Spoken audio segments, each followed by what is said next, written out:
Okay, so this tour is really more for the SketchUp geeks, and I wanted to just I have several videos that show you how to take it from here to uh, save a file and then import that file into VCarve. So that was more for the VCarve people. This is more for the SketchUp people. So let's just go look at tray number one, for instance. Uh, there's nothing showing on tray number one, and other than those bolt heads are coming through, and that's because you can see they're in there, and I wanted the surface of those to show, and then I use a crosshairs in the middle to help me with alignment. But there's basically bench number one, or tray number one. I put tray number two on it now, tray number three. But where it comes into play is a couple of things. I've got the overlays, and this is what eventually will go to the CNC, because VCarve, at least the way I use it, it doesn't do well with 3D. It basically, to me, everything that I tried seems to really still want to work on 2D, and then you set the third dimension, the depth, when you're doing the toolpath. So once you go into there, okay, so I've got this is a file that's been imported into VCarve, and then I just use the toolpath to tell it what depth, like this one here, the dimples. I'm using the toolpath to tell it on that particular one, which is down here, to go down 0.75, and then how many passes to make, and so on. So that's how the VCarve thing comes into play. But when we're in SketchUp, I'm still working in SketchUp. So what I do is I still want to be able to show the boards, the 1 inch boards by, like, this is 1 inch by 5.5, this is 1 inch by 11, this is 1 inch by 22, etc., etc. So I still want to show those boards to help me with depth and things like that. But what I'm really doing is I'm taking this, hide, I'm going to take that, hide, I'm going to take that, hide, and then those are some things that are stored underneath them to hide. So these are my two-dimensional templates. In fact, those really shouldn't be in that group, but they are. Okay, so this is a group, and it's a group made up of components. So this is a group of all of my templates, and I place that group right over the top of, let's just get there. Okay, oops, wrong one, overlays. Overlays, so I place that right over the top of the boards, and then again, they're all still there. It's just a matter of what scene I use up here to show what I want to show. So by saying that I'm manually going to hide these, which is the trays themselves, so I'm still left with the templates, and that allows me to work through all of the different things that I need to work through, like the drivers. Where are they going to go? Where does the dividers for the drivers need to be? The drill presses. So where are those mounting holes? Those are all down in there somewhere, right? There's your mounting holes. So this allows me to take the item, like the drill press, the vices, everything else, and just kind of make sure that it's working. Plus I can go into the X-ray mode and then kind of see how everything is going to come out in 3D. So I do that with the bandsaws, the miter saws, clamps were huge, pocket holes, etc., the mounting, and the red cart, the holes. Okay, so then what I do is I just keep those, all of these are in a group, and they are components. So like this one right here, if I click on that and I go to entity, you're going to see that the entity is the CNC-tray. If I click on this one, the entity is a CNC front and back, and I just started always with CNC, that way alphabetically when they're listed the under components, like down in here, then they're just a little easier to find, because I've got CNC front, CNC mounting, CNC blah blah blah. Okay, so they're all there, but they're exactly the same as the way that you see it here when it's being shown as an overlay. So if I go into here and I decide, oh boy, this item here really shouldn't be there, I can delete that. Oop. Okay, so I delete that.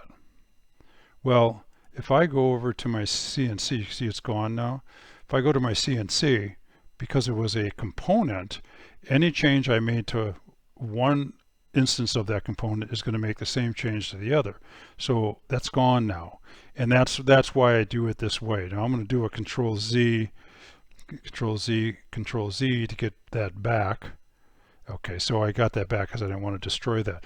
But that way, as I'm working on the overlays where it's kind of real life, and then for instance, if I got to the clamps, when I first set this up and started on this, I looked at my clamps, and my clamps were, a couple of my clamps were over the top of these, and these are for some Bessie clamps that are going to slide right in there. Or maybe this clamp was covering up some of the bits that I'd like to use, or the speed square, or the Incra, or my ruler. So by having those two-dimensional versions, the components right on top of where they're going to be, then I'm able to do all that lineup.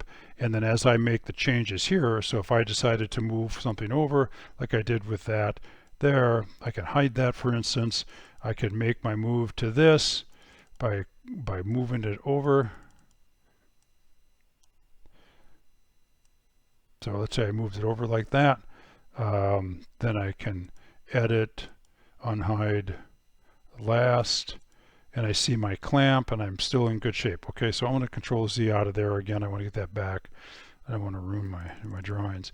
So, but no matter what I do on any of these trays here, then that change will take place when I go to here. And so I don't have to worry about it. I can sometimes make the change here if it's easier to do.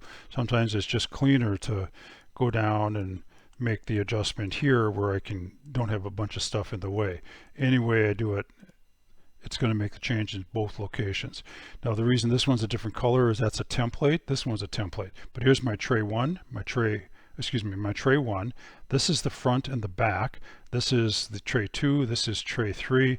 This is a mounting template, and then this is another template for making some things. The other thing I do on, if you notice the color scheme, so here I have this kind of pinkish color, maroon, as you see it here, and then you see it on a lot of the other cavities. There's a maroon color to it. That tells me when I go over to V-carve, if can't remember, okay, did I want to make that one full through? Do I want to make it partially through? What did I want to do with that? So basically I picked up a color scheme and I just stuck with it. So I've got this pinkish color, that means go full through. The yellow outside tells me pretty much that that's a CNC. It's a two-dimensional CNC. I don't use yellow anywhere else.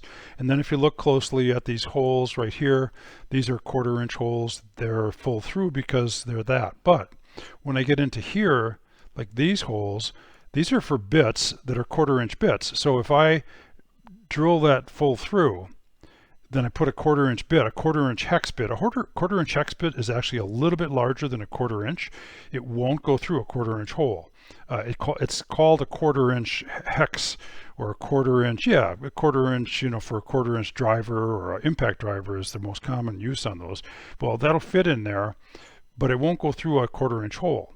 But I want it to set it's in there, so the blue tells it, when I get into V-carve, tells it on that outer portion. Same thing here. Go down to blue, typically tells me to go down about most of the way through the wood, but not quite through. And that way there's just a little bit of meat left to hold that bit. Yet the inside is full through, and part of that is for the dust and everything else. It also comes in really handy for pencils, because you put the pencil's point down, and the point of the pencil goes all the way through, whereas the rest of the pencil doesn't fit through a 1/4 inch hole, and it'll rest right inside that blue area. The green tells me pretty much go to about 1/4 inch, maybe a little deeper. And again, when I'm in V-carve, I kind of know I might want to tweak that manually. These are for the speed square and the Incra, so I need those to go full through. Then I get into some pegs that are going to be for the clamps. Like if you notice these pegs right here, they're blue. And the reason for that is that when I get into clamps, I'm going to be able to have some guides for the clamps. And those guides are going to then allow me to put pegs in there that are going to hold those true. In fact, I realize I just made a mistake right now, that those actually shouldn't be blue.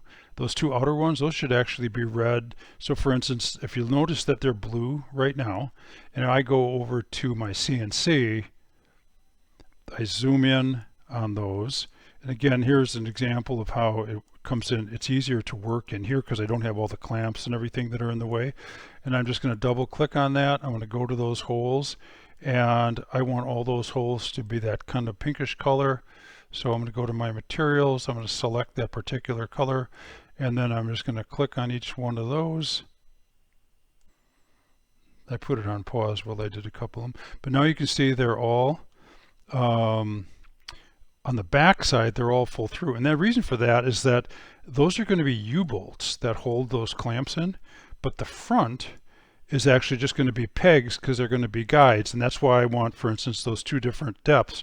So these in the front, I'm going to put a 3/8 inch dowel in there. And then if again, you look at the clamps and how they get mounted basically or set on there, if I can just set the clamps on if I want, but when you start getting cantilevers like this where the weight of the item, and then these are only 12-inch clamps or 14s, well, I can put 36 and 48-inch clamps, so those clamps are going to come way out here somewhere, right, which is a huge amount of cantilever. So what I do on those is I want to be able to use a U-bolt, a 2-inch U-bolt, and those will fit right inside. And you can see, by the way, those are pink now, and those will fit right over the top of this clamp, right where I want it to go down into there, and then you can go down below and pull up your you can do your whatchamacallits.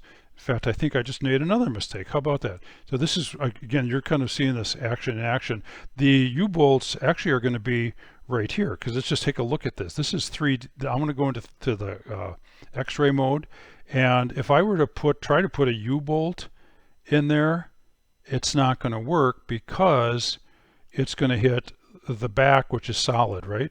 So what I did was, I think I told myself maybe I'll allow for pegs where I don't need that cantilever. So while you're not watching, I am going to, so before I forget, I'm going to go back and I am going to fix those. I want these to be pink, and in fact, I think if I just Control Z, we'll be able to be okay. Let's just look at that.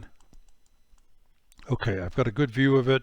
You can see those are all pink. So if I Control Z, Control Z, Control Z, Control Z, if you notice, they're going back to blue because I'm undoing the blue. There you go. So I'm right where I want to be. There we go. So there's your CNC. Again, the two-dimensional. And then what's going to happen then is I go into, again, I kept those overlays, like when I show how this fits onto the scaffolding, how it mounts on the scaffolding, because I wanted to make sure that nothing's going to be interfering. I did the same thing with when I mounted on the red cart, when I mounted on the hitch. Then I go into the cuts, the cut list, and again, same thing. Now I've taken, these are two boards. They're a 1-inch by 11.5 inch by 48-inch stair treads. There's one in here and one in here. So the cut list, to be able to explain to a woodworker, cut number 1, cross cut here at 24 inches. Next, cut number 2, do this. So what I did is I took the same two-dimensional overlays. In most cases, I took the same two-dimensional and laid it right over the top of that stair tread. And that way I can start to see where everything is going to fit. And so for instance here, the stair tread is 11.5 inches wide. I dimensioned that, but the actual board that's going to come out of it is only 11. So this red is going to be some cutoff, some scrap that's going to come out later. And so I did the same thing by taking that two-dimensional version, the CNC version, the yellow, of tray number 2, and I overlaid that on to that stair tread. And then you can see if you can kind of tell the diagonals here, those are the risers that get a diagonal cut. These are the vices. I wanted to make sure that we can get those out of there. You can see my tray number 3 coming out of there. You can see the spreaders come out of there. And then this would have been waste, but what I did with that is instead of wasting that, I said let's go ahead and make that into the floor. So the floor is 9 3/4 by 22 3/4, which is only 1/4 inch. But so that waste that was going to come out of there, I'm going to re-rip that or resaw it on a bandsaw, and then make 1/4 inch boards out of it. Basically, we'll cover that later. But so then that was the stair tread cuts, along with the sequence for each, the cut list. And then I wanted to kind of pay attention a little more to cavities and how to make those cavities. So we can make all those cavities, which would be all those holes, we can make them either via CNC, or we can make them via not all of them, but part of them from a template. And so that's this gray thing. We'll cover that later. But that's how and then again, that template is also a 2-dimensional item. It's a component, right? There's the gray thing right there. That's a template. The holes in that template are going to line up with the, let's just see here once, tenon joinery, cavities, okay. Okay, so the template, it's all one template. That gray thing is used 1, 2, 3, 4, 5 times in different locations and for different reasons. And so there, what I did with that template is, again, I don't like to line up a template if I can help it with the edge of a template against the edge of the piece that it's going to be working on, because if I don't get that template exactly in the CNC table right, which is kind of hard to do, then it's going to be off by a little bit. So instead, I prefer to let the CNC make something like this, which is a 1/4 inch slot, and then we're going to put a piece of 1/4 inch plywood in there, and then that will butt up against the piece that it's going to work on. And so by doing that, then everything is relative from that point forward. So from this line where it butts up right here, this mortise opening for router will be exactly where I want it. These holes will be exactly where I want it. And if you just to take a quick look here, like for instance, let's just start from the top.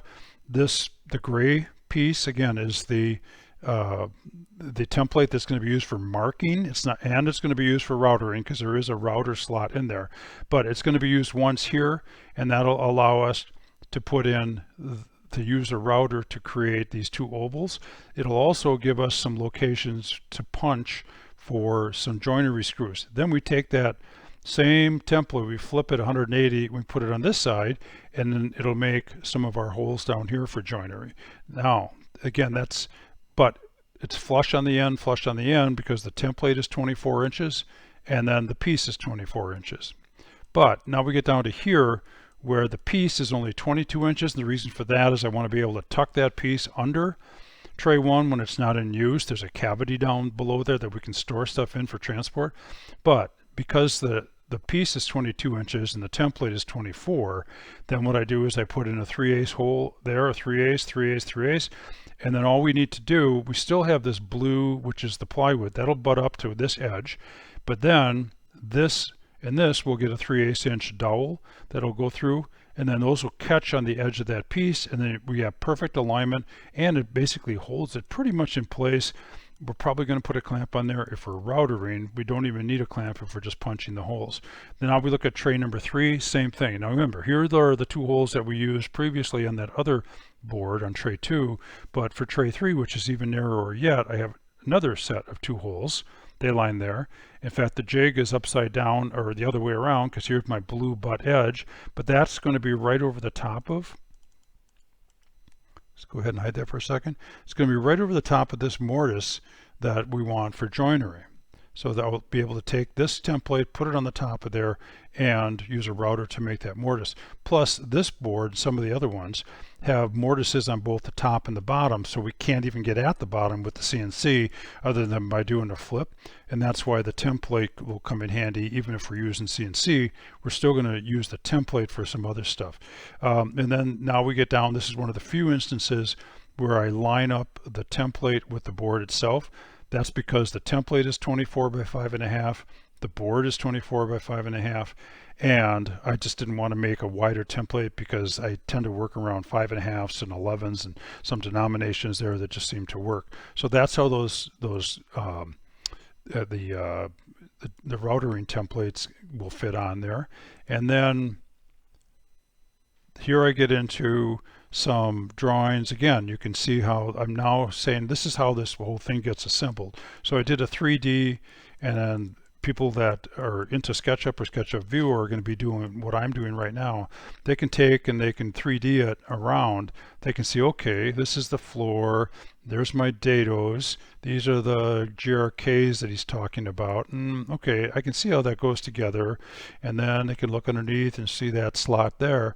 And again, that's all done with, some of these are just those are just the same blank boards that were used right here. That's the components, that component right there. If I made a change to that component, that would also change it on that assembly thing. So there's my back and my front. So let's go back to the where we were. And again, I used the two-dimensional to show it there and how that's going to fit. It also helps me with figuring out where some other stuff is going to go. Here again, I've got this is the back and the front, and then we're all set to go there. And then on that, that's one group, by the way. In fact, if I hit zoom extents right now, you can see it doesn't show anything else on the entire model. Although the entire model, if I zoom out right now and I click edit, unhide all, where are you? Edit, unhide all. You can see there's a lot of stuff out there. Okay, but the only way you're going to get at them is by zooming in on each one of those. I do tend to try to stick to an axis, like the red axis, when I line up. And these are all groups though. So right now, if I go, I click on spline and assembly, it's going to automatically hide everything else except for the one that I want to work on, which is that one.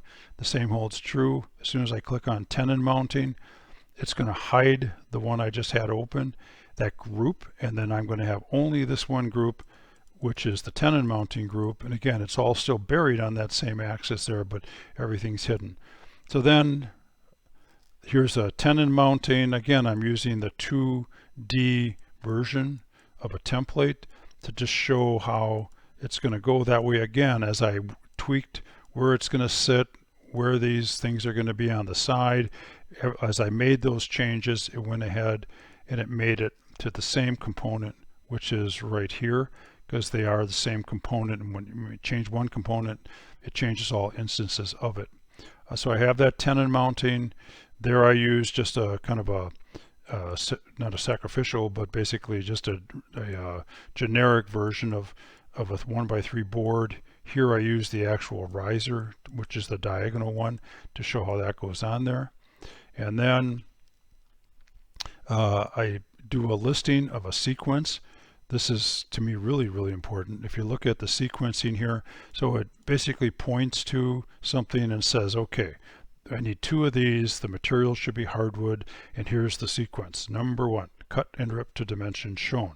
So the dimensions shown are up here. I don't write in here the dimensions, because that way if I change a dimension later, I don't forget to do it here because it's not written there. Instead, I just always say cut and rip to dimensions shown, and that way it forces the woodworker to look at the dimensions that are already dimensioned. So if I were to change this, take that, move it down to 8, or let's say, whatever, now you can see the dimension automatically changed itself. Whereas if I had written in there 5.5 inches, then I would have to go back and change that to 7 and 5/15/16. I'm going to Control Z to get back there. So those are the sequences, and then any notes. Incidentally, when you're making these, SketchUp is not very much of a text editor, so I have to do some manual stuff, which is I use the tab. I tab over 5 spaces. I put that dash in there, I put a space, and then I type. And then if you notice, everything on the right is left aligned, and that's because I use those tabs to do that. Once you go over, and if you were to put this on this side over here, then they no longer are left aligned. Instead, you're kind of left with that. And that's, if you look at 1, 2, 3, it's not as user friendly as I'm going to Control Z that back. I'm going to go back to that. So I typically try to put my image or the drawing instead on the left side, and then the dimensioning and or the cut list or the sequencing on the right. Again, here's my CNC.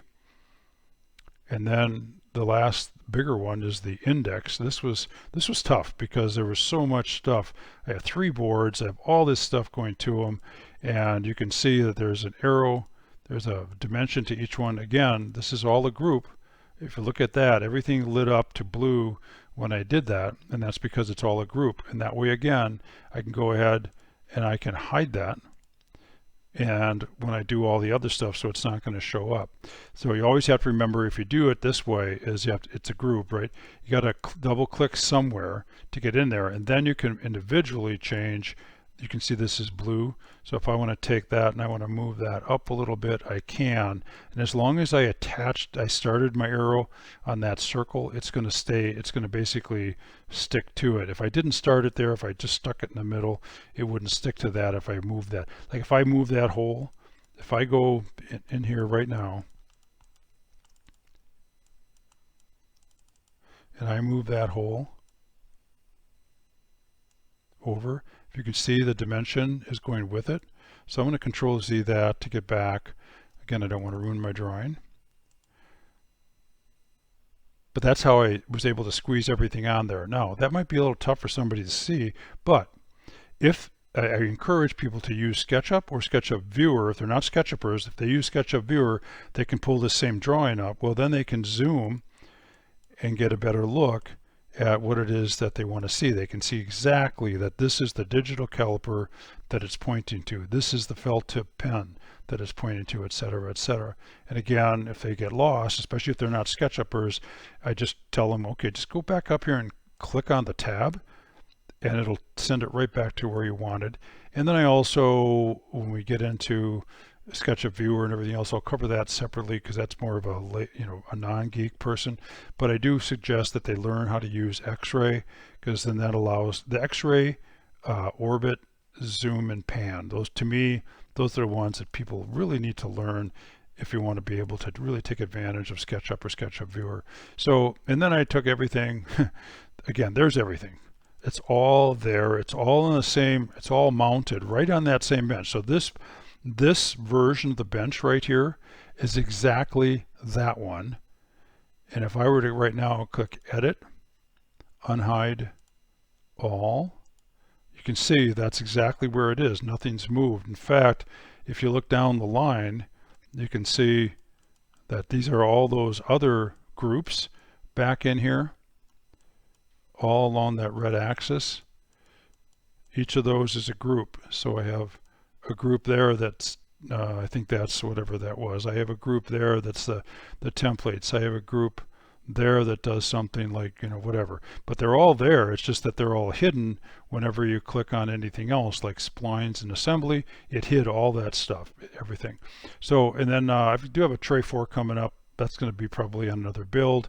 But I did want to keep that in mind when I did the mounting, the overlay, because I wanted to make sure it was going to fit. And like, for instance, it got really tight on the clamps because the clamps are coming pretty close to the edge, but I was able to squeeze in what's going to be a mortise right in there.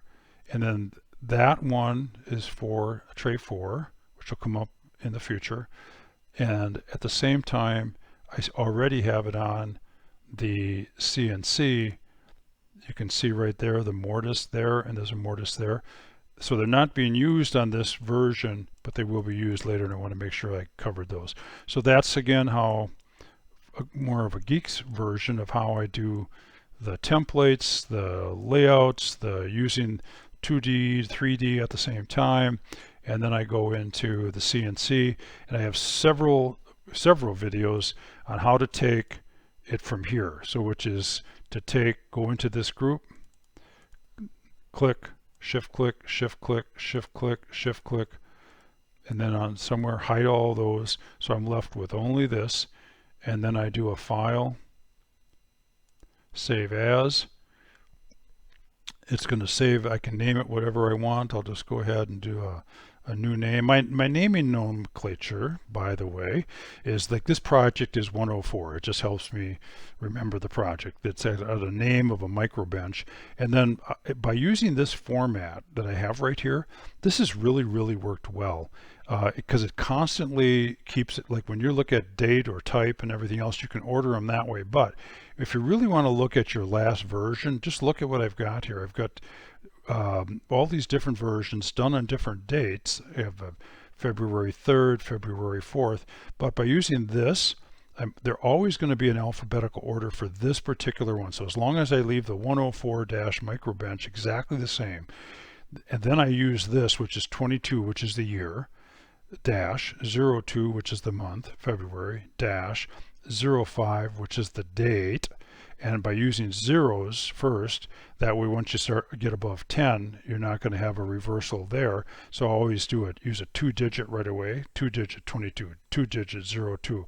So when you get into November and December, it's not going to, throw off this whole system. Same thing with the number of days in a month, 05 versus